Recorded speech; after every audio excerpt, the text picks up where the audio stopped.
I'm Janis Crystal Lipzin, and I am an intermedia artist, which means I work among a variety of different kinds of media. I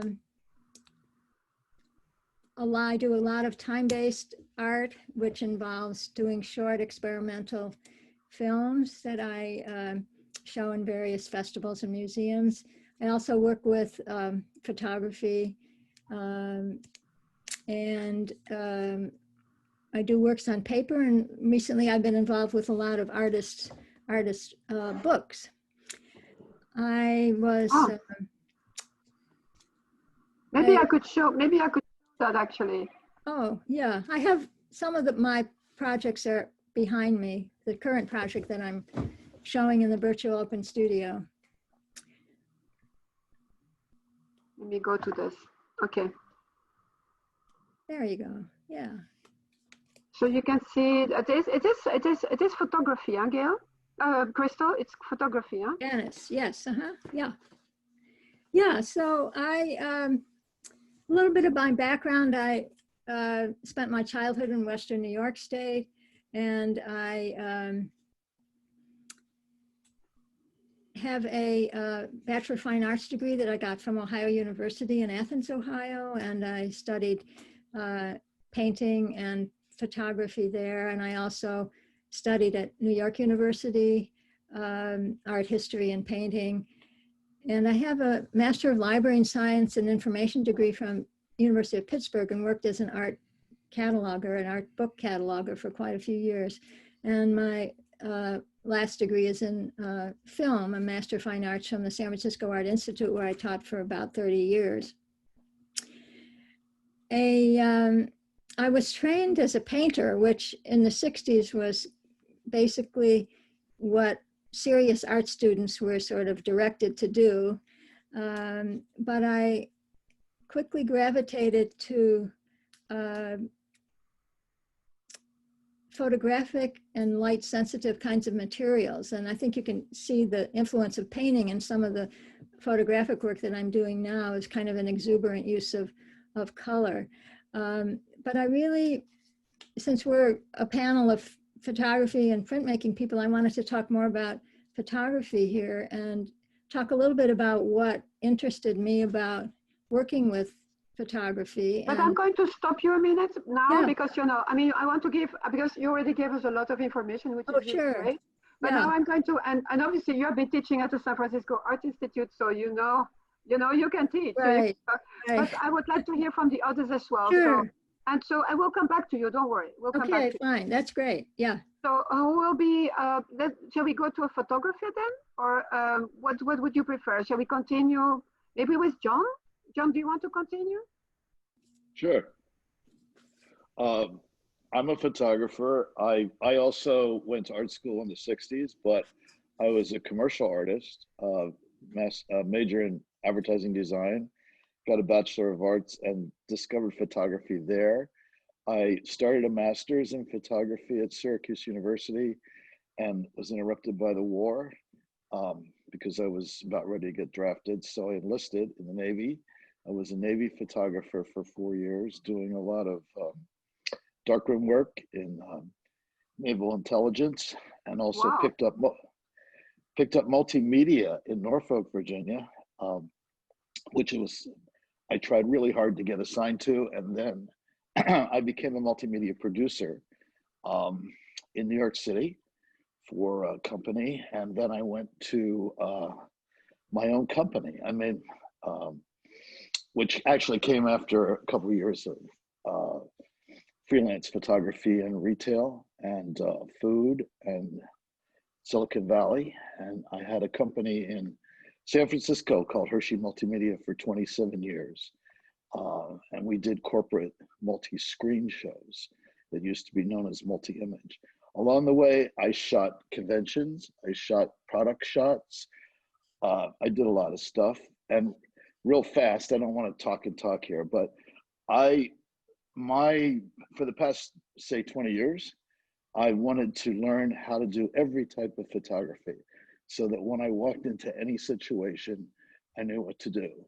So I've done product photography, I've done event photography, I recently did a project in Bodega Bay called The Faces of Bodega Bay, where we photographed people in their environments. So I did environmental portraits.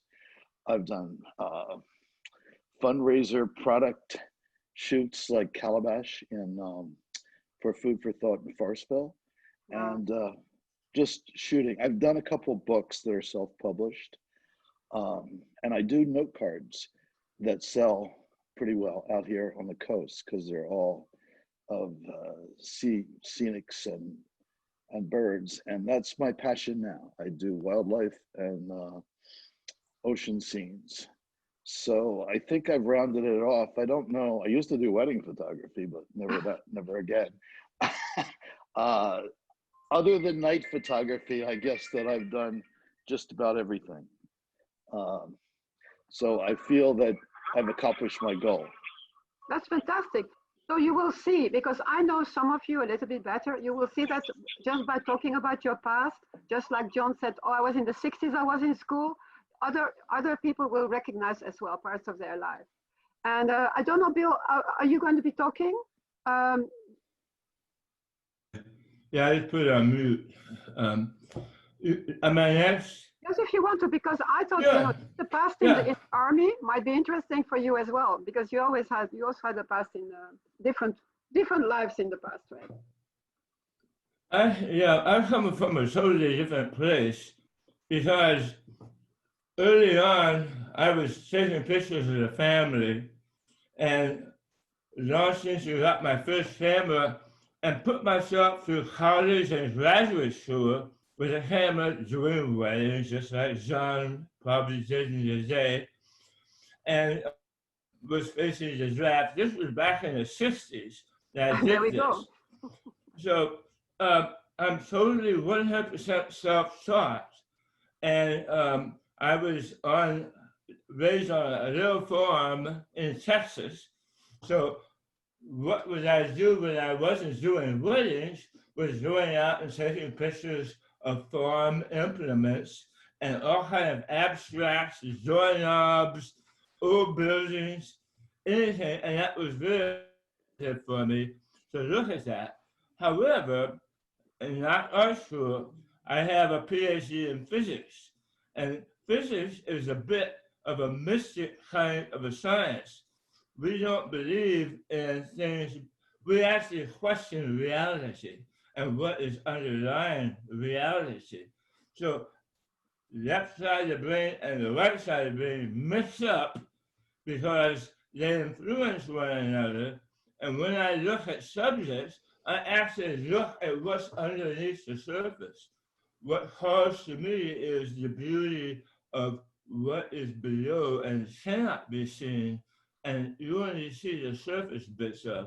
So on my photography, and by the way, the wedding photography experience said, as soon as I saw my very first picture in 1978, I said, no more pictures of people.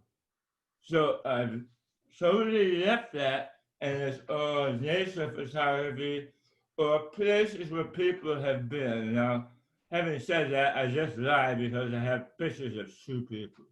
But as part of my portfolio. But that's kind of my background. It's a very different background. Yeah. Yeah. I have to tell you, personally, I find the transition to the printmakers not easy, from photography to printmakers, right? To me, they are very, very different mediums, but you might convince me that there's this connection. So who wants to talk about printmaking and maybe sees this connection? Andrea, and then I'll go to Adrienne, right? So Andrea first. Okay, hi. It's interesting to hear about the photography and filmmaking backgrounds because I'm also a filmmaker, an independent filmmaker. I work in documentary films, and I've been making films for over 30 years in the Caribbean. I'm only recently come to printmaking. Before that, I do have an MFA from the Art Institute in Chicago, where I did a lot of painting and collage work. But I've always been interested in printmaking. I don't know why. I just seem to be really interested. And what is wonderful about the process that I've been doing is monoprinting.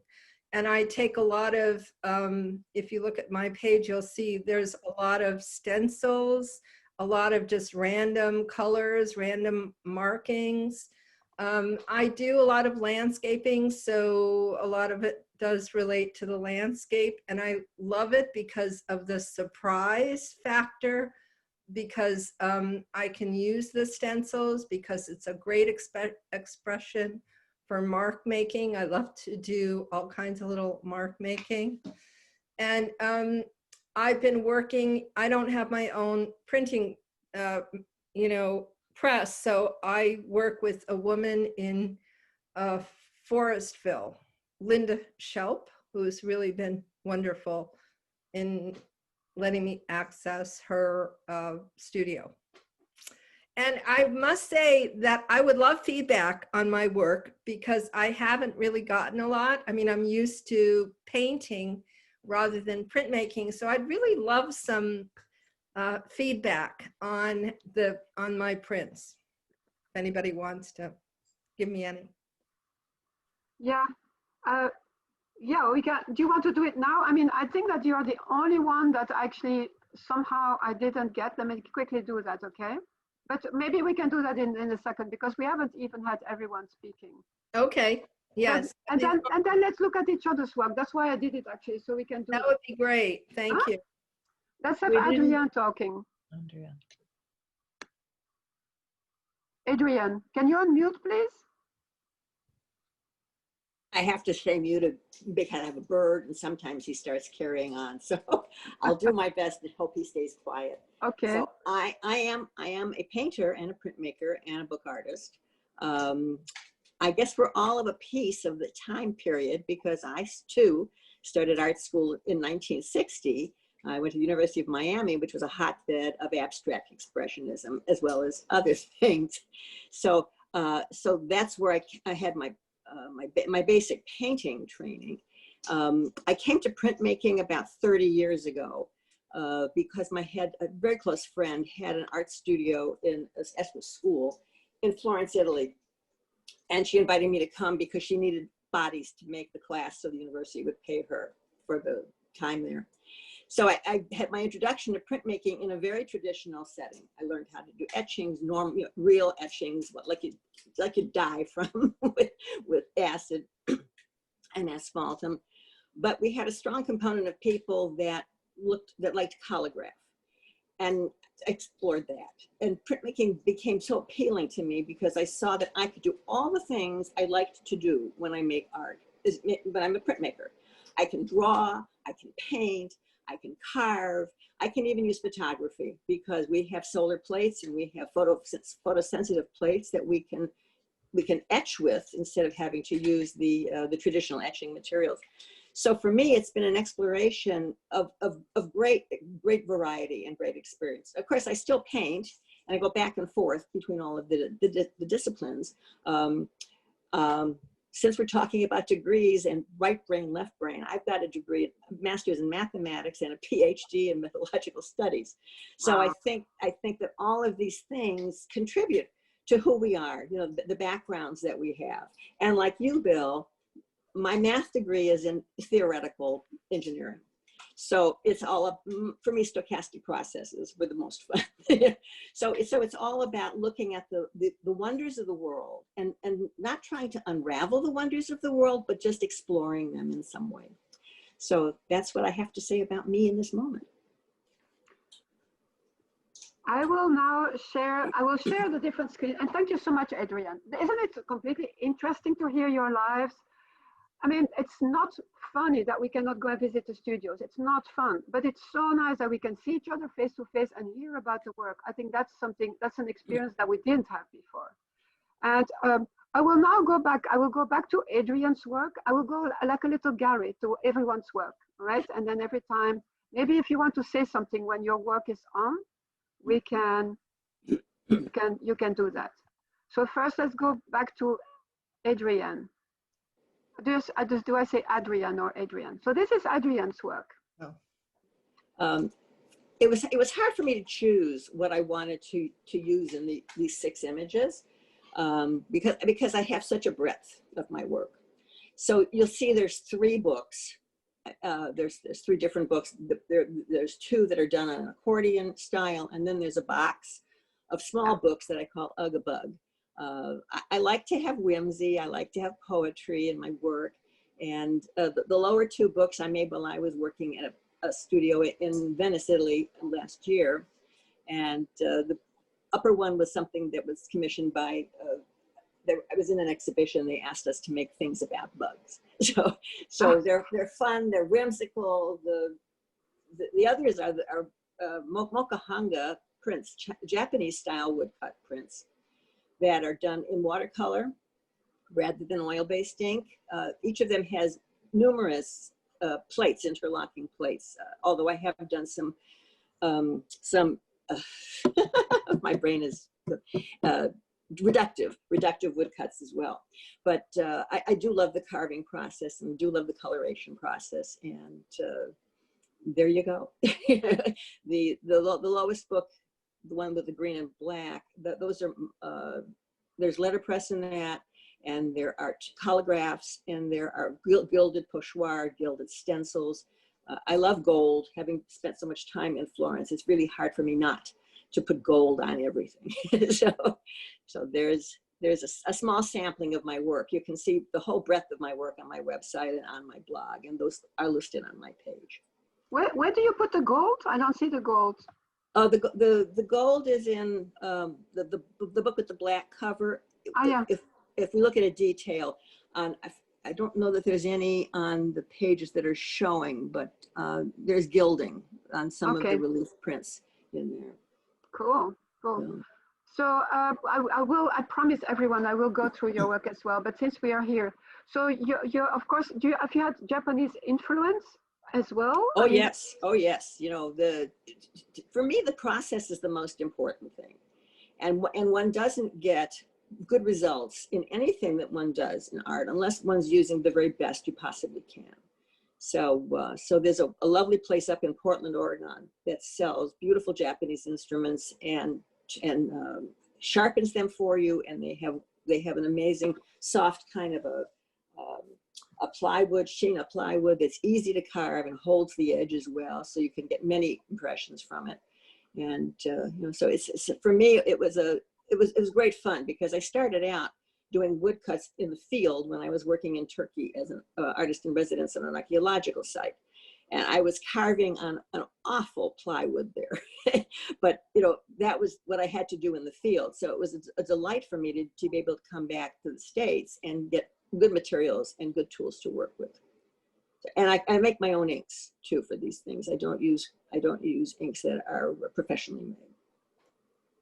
Wow, do you make your own inks like from the oak balls, or you know, or you grind it? Well, these are watercolors, so you know, these pretty much are just pigments that are dispersed into water. But yeah. I've also done some tempera grassa and egg tempera, and again, because of my Italian background, and those inks I make completely from scratch with pigments and using the glass barren on the glass table. I love process, you know, and to me, to have something start from the beginning and to the end, and you're in charge of everything, makes me feel very empowered as an artist. I've even made handmade paper so I could really start from the very beginning of it. Yes, I get it.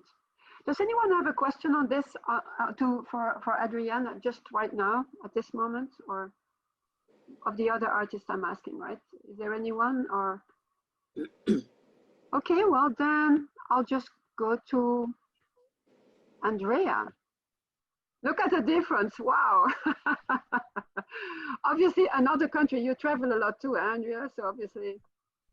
Yeah, I do. A lot of my work is very Caribbean influenced for sure. And color is a big part of my artistic expression. One of the first things people say when they look at my work is, wow, that's pretty amazing color, you know, and I try to push color. I try to take colors that you would not normally put together and make it work. So I do that. And, you know, the two in the lower left, the fish ones, those are more representational than I usually do, but I don't know, that's my work. And I've only been doing printmaking for maybe 4 years. And I use the water-based Aqua inks. As well. Well, and you wanted to get some feedback on your work, right? Is there anyone who dares or wants to say something? Yeah, if anybody wants to say anything, or. I have a question. Yeah. I know everybody's work ends up in a square format on this environment of the website. Are these, what is the proportions of your work usually? Yeah, they're rectangular, and they're not very large, actually. They're like 12 by 16. Okay. And then I put them in 16 by 20 frames.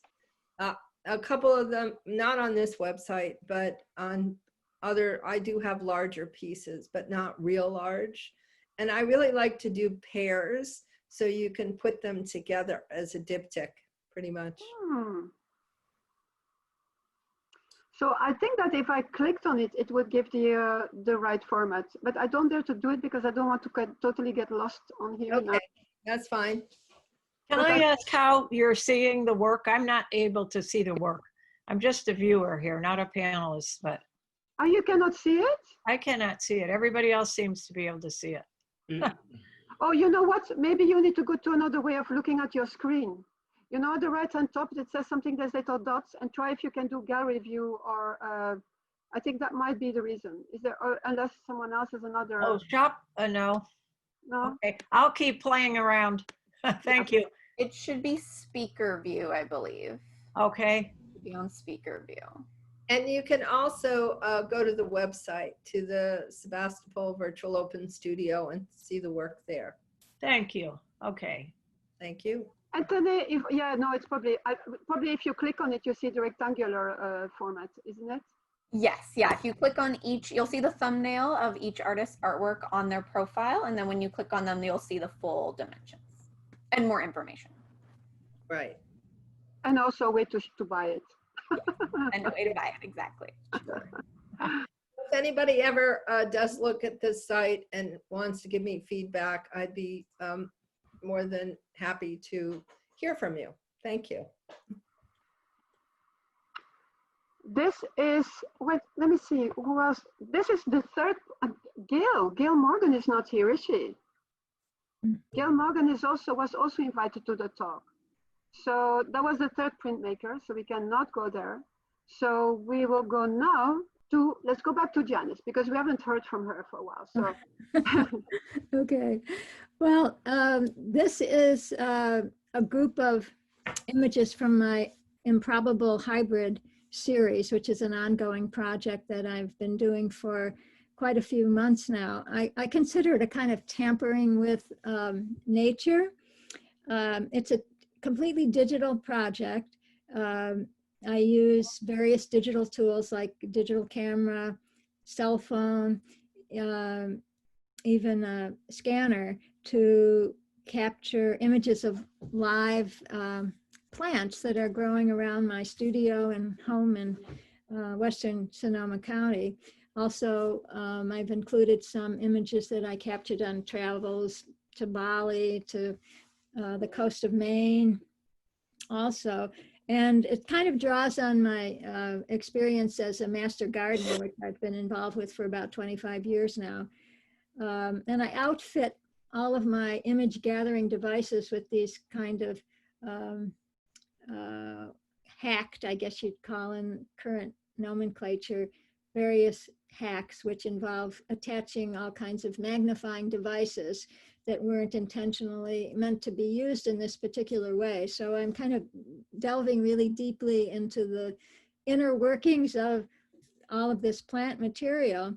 But then when I get it home, I put it in, the computer, obviously.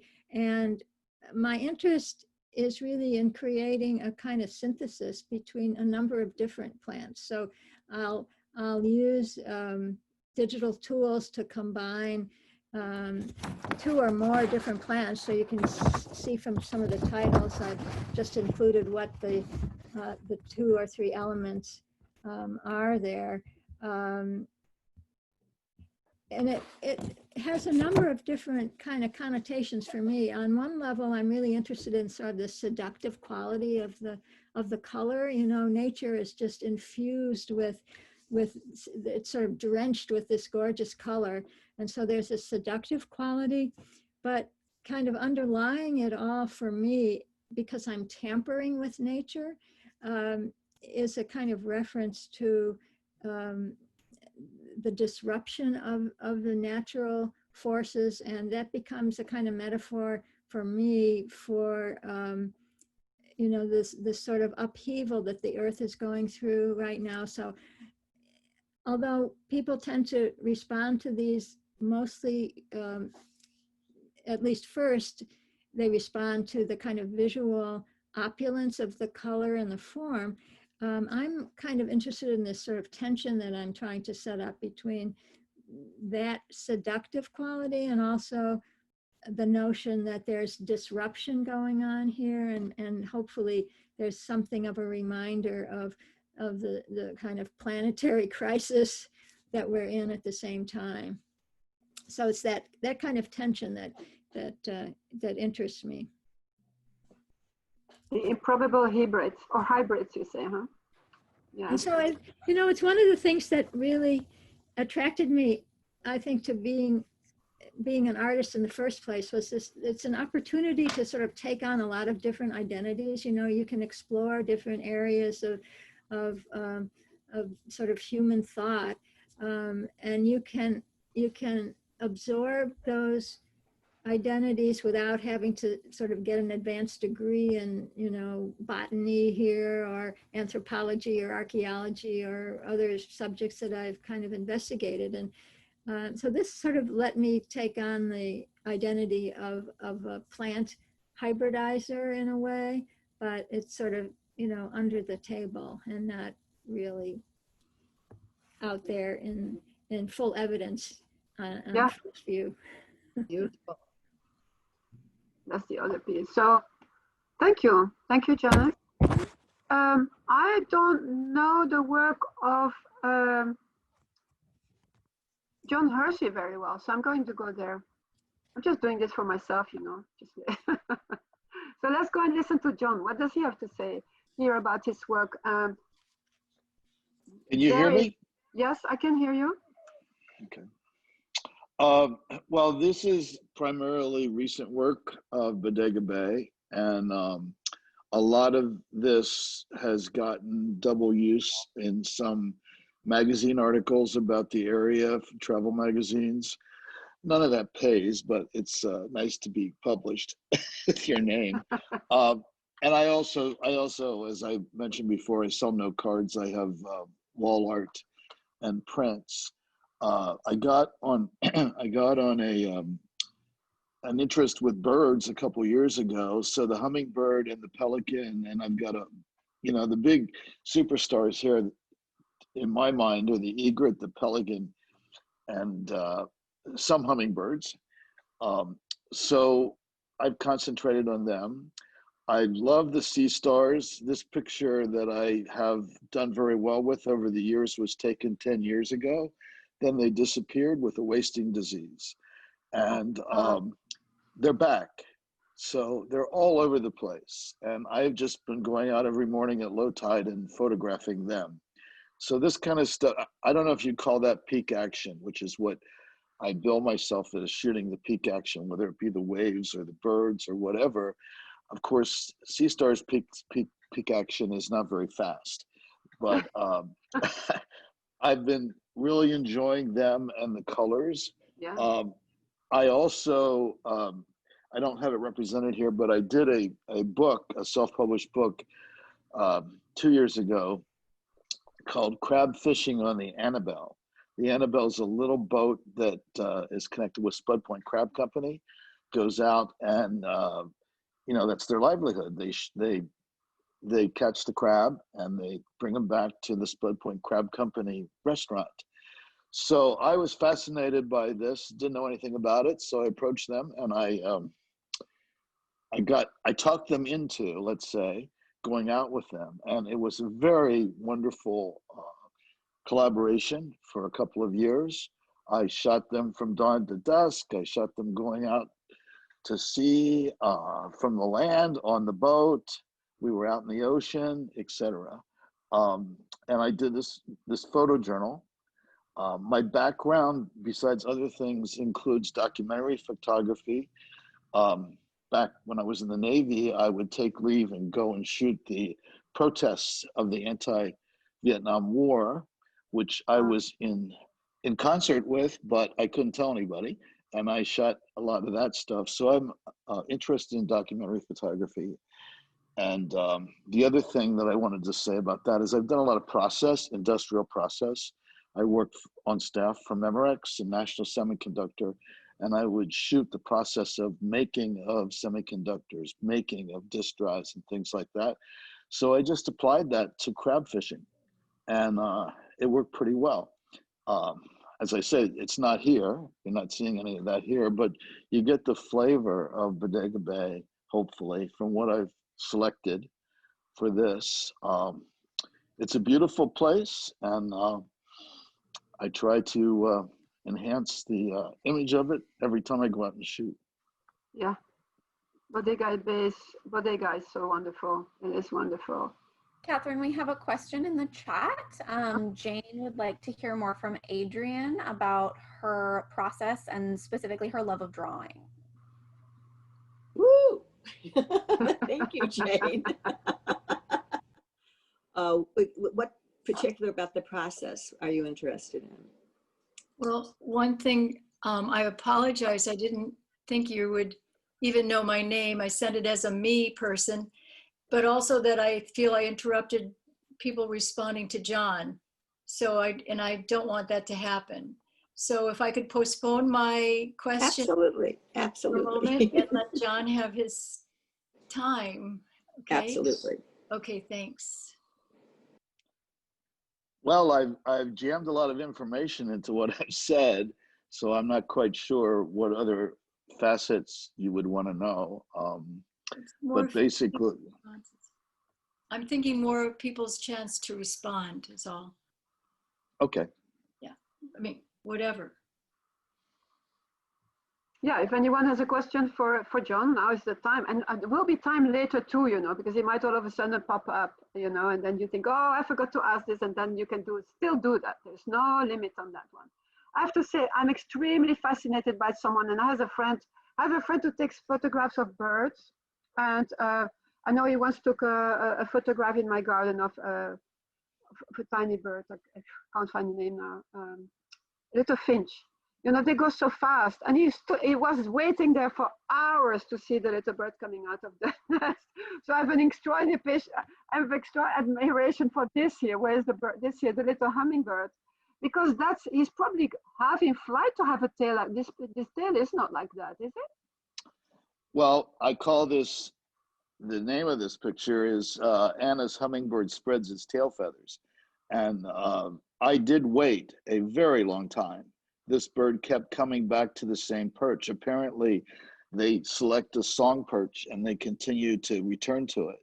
So I waited and waited and waited. And just, I have to say, I was lucky that when he landed and I was shooting, he spread his tail feathers like that for just a nanosecond.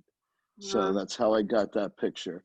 The pelican I caught, I didn't wait for the pelican to be there.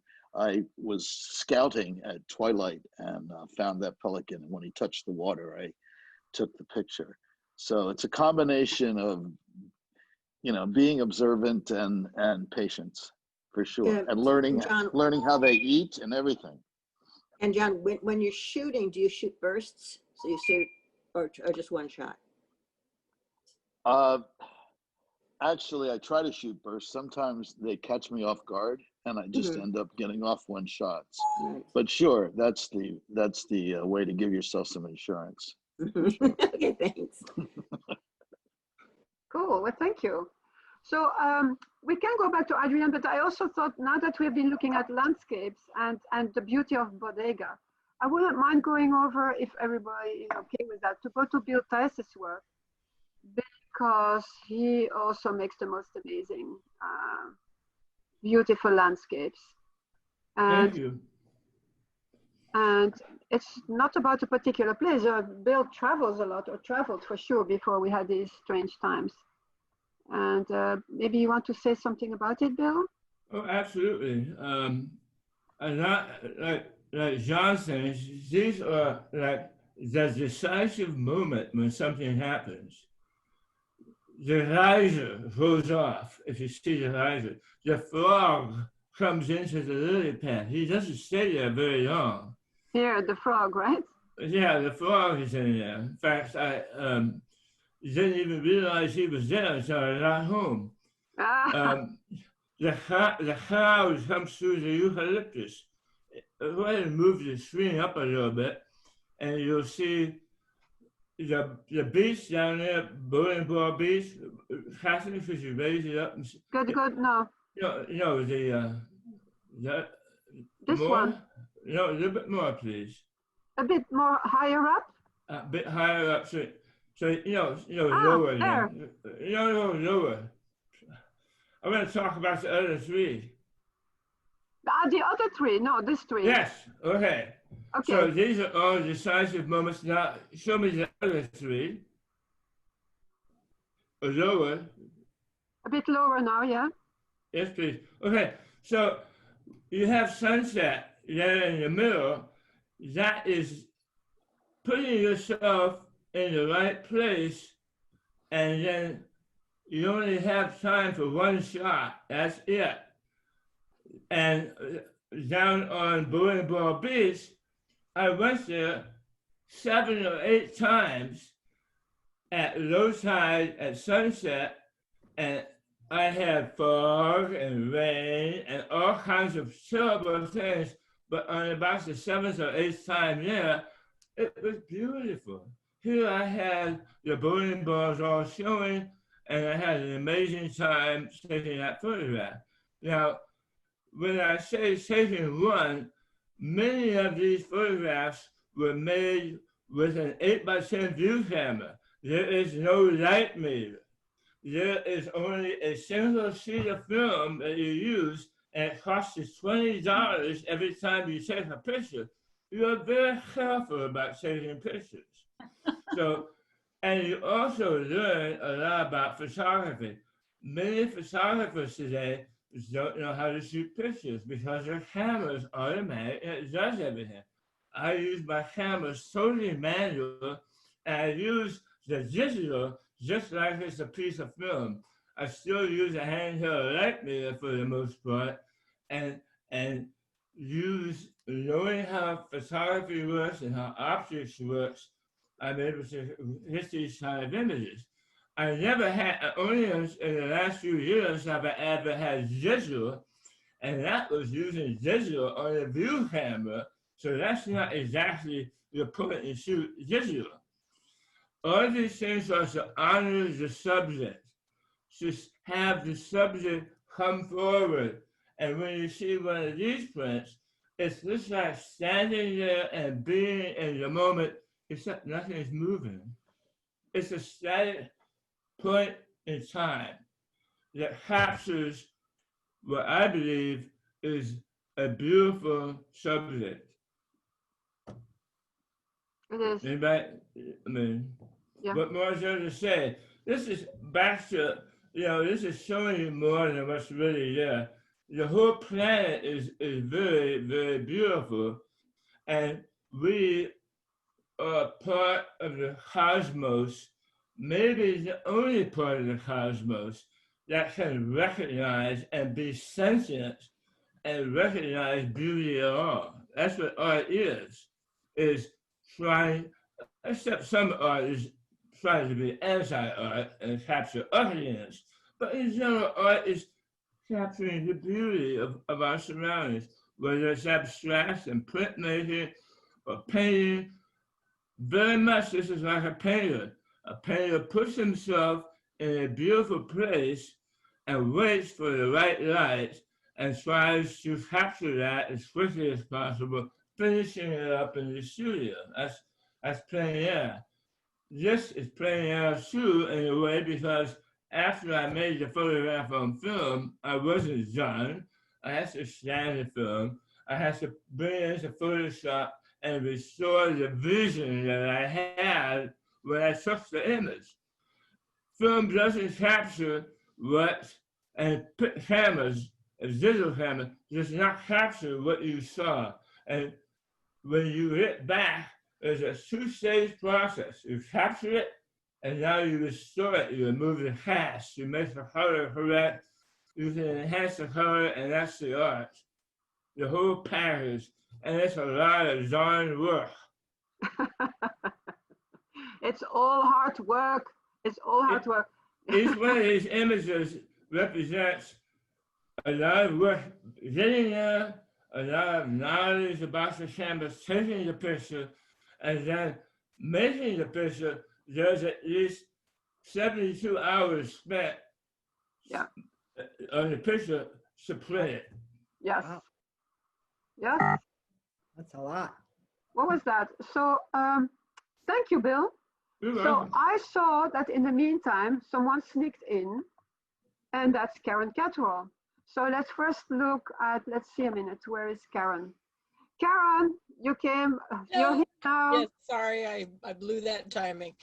That's okay, but we have been through a few of the printmakers already, and we haven't heard anything from you yet. So do you want to say something quickly about your background, you know, teaching or schooling, or, you know, and very briefly about your process as well? Well, let's see, my background is I have a bachelor's of fine arts from California College of Arts and Crafts, before crafts was a bad name. So I found my way there because at that school they have your first year, they kind of make you go through all the different departments to check things out. So that was a fun way to find out about printmaking, because I was a little possessive about my work, and I didn't want to sell it and let go of it, and that didn't seem like a very good business model for an artist. So printmaking allows you to have keep one and sell 10 and make them affordable for people. So I thought that was a great medium.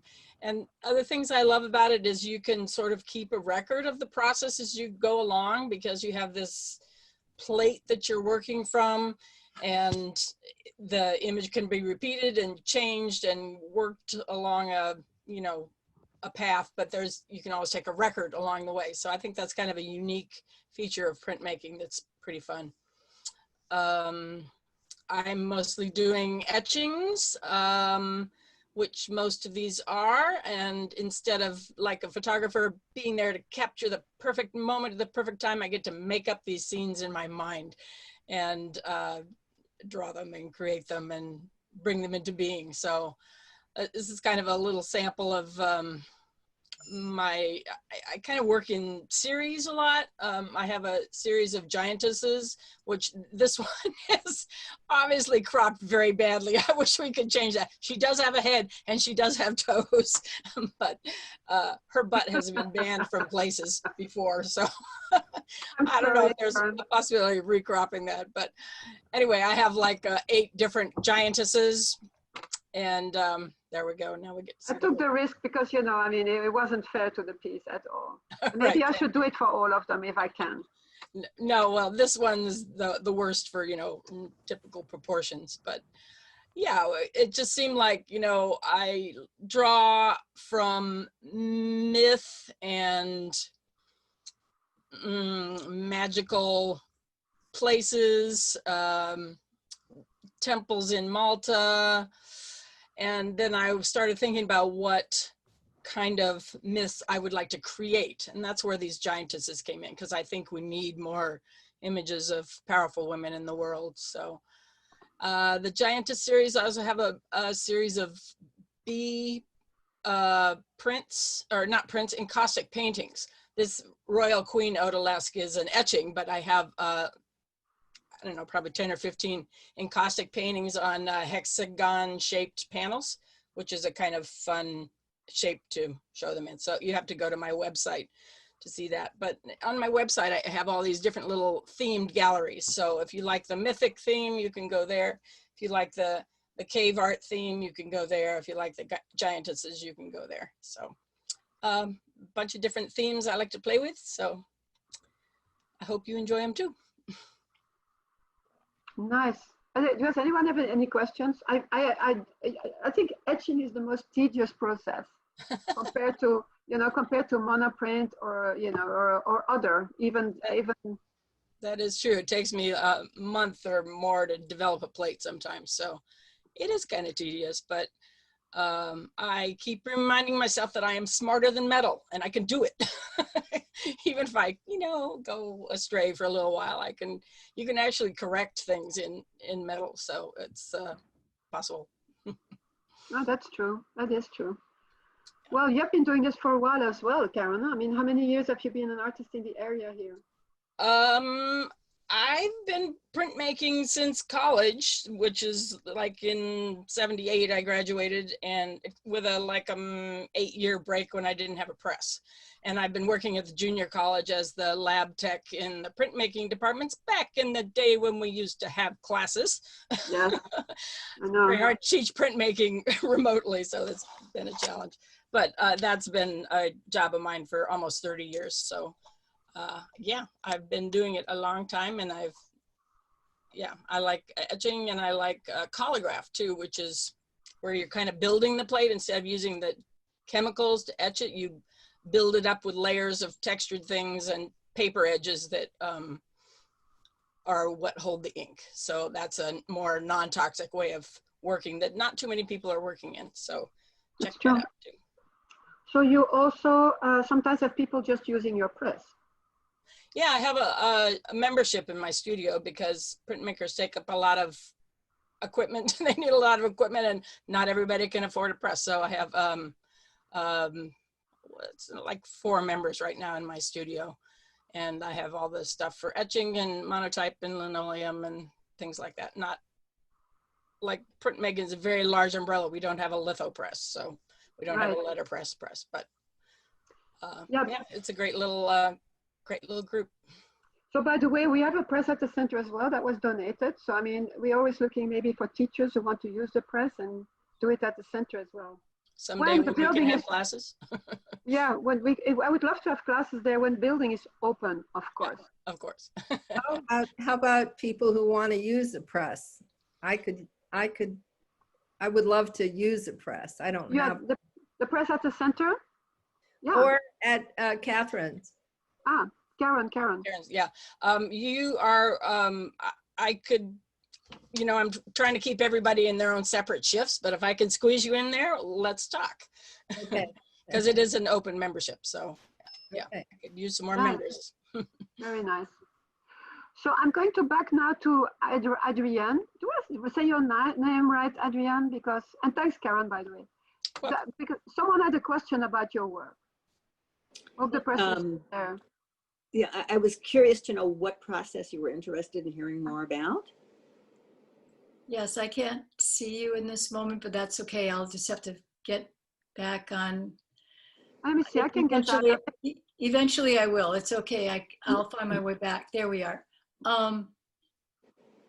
Well, when the host asked you the question or the co-host, and then your response was to move back and wow, there's so much energy in receiving the question. So that might be the lead. And I was just aware of your drawing as part of that had not been a focus of when you were sharing, at least not in the way that I was still with the question, where does your love for drawing begin? Drawing is about seeing. And seeing, being able to see, and then training the eye and the hand to work together so that what I'm seeing, I can translate in some way onto paper or whatever I'm drawing on. I'm one of these nerds who goes with a sketchbook everywhere. and I can, you'll catch me looking at you and making a sketch around you. Or if I don't have a sketchbook, I'm drawing in another kind of a book. So for me, being able to draw and being able to see are the same thing. And that's a way that I can make notes about things I may want to use in the future in some way or other. I know many printmakers are drawn to printmaking because they don't have to draw, especially people that are interested in letterpress and some of the book artists that I'm friends with. But to me, you have to draw. Everything is drawing, and it's something that even when I'm making a collograph, I'm drawing in a way, even if I'm drawing with scissors as I'm cutting out some material, or pasting with paste, I'm still drawing in some way. So it's basic. I think it's just basic in all process of making art. Yeah. I think even for photographers. So. Yeah, and I think your message of the drawing is your way of participating in seeing is what I was probably tracking in your visual work. I mean, it's a form of active listening in a way. Right. Right. You know, if you've ever done that, where you reflect back what you've heard someone say to you, Mm-hmm. to acknowledge that you really have heard. Drawing is a way to reflect back what you've seen. And then, of course, because each of us is different, we can take the same object and draw it, each of us, and it will be different because we'll be putting our personality, our experience, our vision into the recreation of that object. Yeah, thank you. Thank you very much. And I want to say I'm here as on invitation of my dear friend Janis. So thank you, Janis, for letting me know about this event. Well, thank you for joining us, Jane. Appreciate it. Yeah. Sometimes I like to know about who was your favorite mentor or your favorite teacher or someone who was of extreme influence, you know, in your work. What, you know, what, I mean, it will be very individual, of course, and maybe there's no one, but there's always someone that I would like to hear about. And I don't know who would like to give an answer to that one. Caren, but you have to unmute yourself. Yeah, a lot of my inspiration for some of my more magical sort of images come from an author, not another artist, but his name is Charles DeLint, and he works in this realm that's called urban fantasy. Yeah. So like magic in our everyday life kind of thing. So just like there's a phrase or something in a book that will send my mind like off in some corner. So he's been like hugely inspirational to me, just reading his books. It's not like a sequence of books, but just a world that he's created that you can drop into and enjoy the characters who sort of show up in more major or minor roles. But literature is always an inspiration for me. So yeah, thank you. I would like to just talk about 4 photographers that influenced me a great deal. They're all historical figures, except for one. Henri, how do you say this?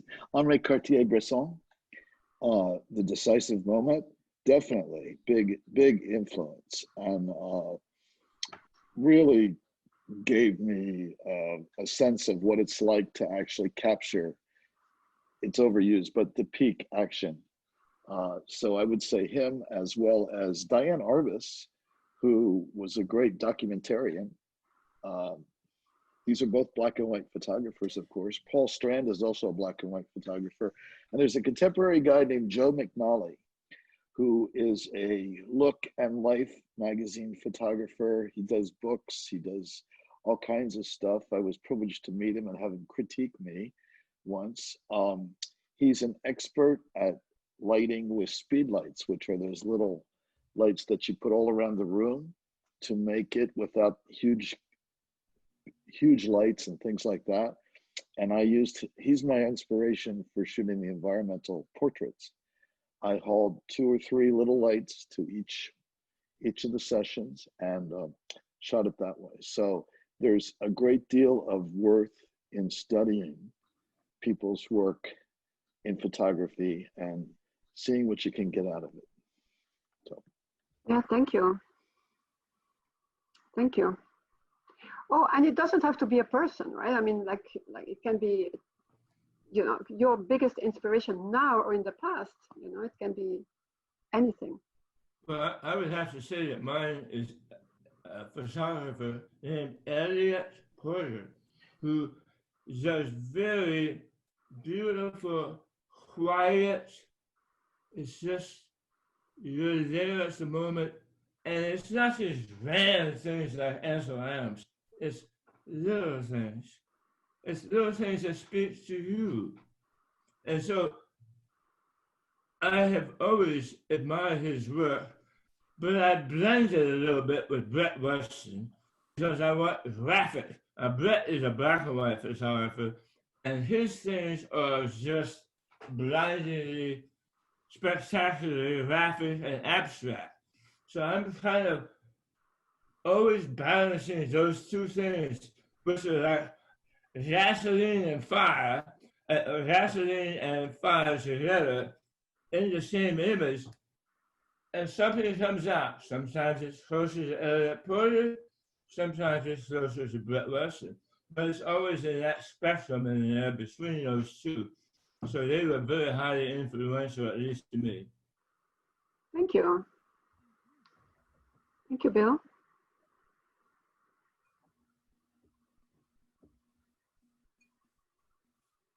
Thank you. So, Andrea, Janis, maybe we passed that already. I'd like to just say that your question really made me recall that when I was an art student, I had no female art teachers. And I have to say that I certainly was inspired by a number of artists who were female after I got out of school. But I think one of the impetuses to teach came from the fact that I had no women role models in art school until I got to graduate school. But I would say that an important inspiration for me came from the world of experimental film, and it was a filmmaker, renowned experimental filmmaker named Stan Brakhage, who opened my eyes to what kind of expansive thinking was possible within a medium that was used for purely pedestrian purposes, in my experience up until that time. And I think there was a kind of authenticity to the material of celluloid film, which I use in conjunction with digital material. And it came from the realization, after seeing his work and hearing him talk about his work, that when light hits a piece of film, it actually creates a physical impression in the emulsion, in the celluloid emulsion, that is a direct mold, a kind of physical raised impression that creates a kind of authenticity about that medium that I think is lacking in digital forms. Even though I use digital, as I was saying earlier, I use it because I feel it's a synthetic kind of form where you see light is transformed into data, into digital data, which can be endlessly changed. So I really appreciated the model that he represented for me, as well as other artists. Carolee Schneemann, also a very important inspiration to me, another artist who worked among a lot of different media, including time-based and performance. work, an extremely influential and under-recognized artist. And also, we were talking earlier about people from literature, and Gertrude Stein was very, very inspiring to me in the emphasis that she put on the process of constructing language, even though she was working in an entirely different format. So those were kind of a few examples that came to mind. Who was the time-based artist that you took? What was the name? Oh, Stan Brakhage, Brakhage. He was a big influence in Chicago in filmmaking. Mm-hmm. I know that. Yeah. Wow, he taught there for quite a while. When I was there. Yeah. Mm-hmm. Yeah. So I was trying to think about who influences me. And again, as I said, the printmaking is something very recent for me, only a couple of years. I do a lot of pastel work, which you can see my website, and the pastel work really pops and pushes color. And Odion Redon is a pastel artist that whose work I really love. Of course, I was attracted to expressionistic, because I consider my work sort of emotionally expressive through color, that it really that's how people seem to respond to it. And of course, my original influences were Matisse. I lived in Chicago for 45 years. And so we could go to the Art Institute, and the school was right next to the Art Institute. So I got to see a lot of Matisse and Gauguin, and I like the way Gauguin used his colors. I'm also really attracted to design, good design, and Romare Bearden. I thought his collages was something I was really attracted to, and same with like quilts from Gee's Bend, you know, all those kinds of work where there's a strong element of design and a strong element of color. Yeah. And it's not necessarily representational. So somehow that all works in my head, and it comes out through, that's how it's the first time I really thought about the monoprint and what made that influence. So yeah. It's interesting that you should ask that, and then I'm able to process it. Yeah, well, thank you. That was, you know, you've been also interesting in responding to this question. I always like to ask the question because it tells a bit about yourself, deeper than the work that we're seeing, of course. This is what I like about it. I would like to ask you, who is opening their studio in the coming weekends? Will you open your studio to the public? Will it be by appointment, or is it to the virtual? So I'll do it by appointment. I don't feel comfortable leaving it open. My studio is on a flower farm in Petaluma, and the owner has horses and other things, and I just don't feel comfortable leaving it open. So I'm by appointment, but you know, that's where I had asked the question, how many people had visited my site on the virtual open studios, because it's really hard for us to know what kind of feedback unless people specifically reach out to us. I mean, this is brand new for everybody. Nobody's ever done it this way before, you know, and I'm grateful that we're having the virtual studio, because I would be terrified to allow the public to come into my studio because my health is at risk. Yeah. So, you know, this way, at least I can get some exposure, and it's forcing me to learn how to do some more things that I really should have learned and didn't want to.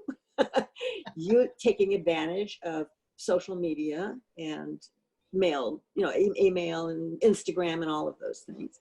So that's exactly the spirit. That's exactly. Yeah, so thank you so much for organizing it this way. Yeah. So Caren, I think you have to kind of treat it like a advertising or exposure, because you know, it's one of those things people have to keep seeing your name and keep seeing your name and keep seeing your name, and then eventually it clicks with them. Like, you are and what you do. So it's an effort of faith, but I totally agree with you. It's, you know, the future that I was fearful of coming up to, but it helped us all step up. So I hope the public is reaching in and enjoying it as well. So I hope. Will you open the studio, John? No, I usually show with Lillian Lehman in Salmon Creek. Yeah. And I know she said she was going to do appointments, but no, I'm not going to be opening. So okay. And what about Janis or Bill? Are you opening the studio? Or? I don't feel it's safe.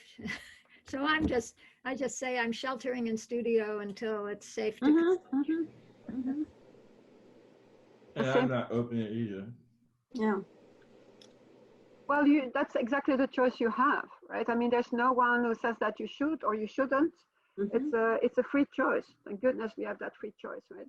And but yes, when you see a day like yesterday, oh my God, that was. You know, I know, or the extreme heat from the weekend, because I do know people who did open the studio and who said in the past when it was that hot, they didn't get visitors. So it's not. It's even without the fact that we are within a pandemic or. So yes, I mean, but that's typical for open studios. That's why it's better to have 4 weekends even if the last 2 weekends, we know that there will be many Jewish holidays in the last 2 weekends, but at least it can be spread over different weekends. And the more people hear about it, maybe they will still be tempted to come and look again at the website and look at the work. Or just let people know about you and try to connect with you just for conversation or, you know. I mean, everything you have been saying was so inspiring. And so much to learn from you. There's so much to learn from you. And look at the variety of your work, which I think is astonishing every time.